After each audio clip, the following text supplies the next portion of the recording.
আপনার ক্যান্সার হয়েছে, এটাই লাস্ট স্টেজ। আপনার হাতে আর মাত্র 30 দিন সময় আছে। মহারাজা এসে পড়ছে। ভবিষ্যতের চিন্তা আছে কি নাই? আমি মইরা গেলে কি হবে? তোরে দে কিচ্ছু হবে না। নে বাবা, ভাতটা খেয়ে নে। খেয়ে নিব, না খেয়ে তো আর মরে যাচ্ছি না। মা, আসতেছি। আরে, ওই তোরে ওই দিন অপমান করছিল না? পাইছি হালারে আজকে। চল তো।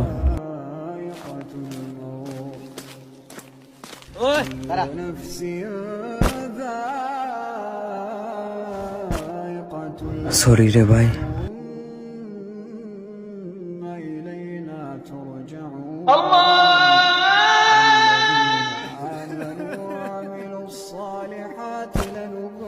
বাবা একটু শুনতো, এদিকে আয়।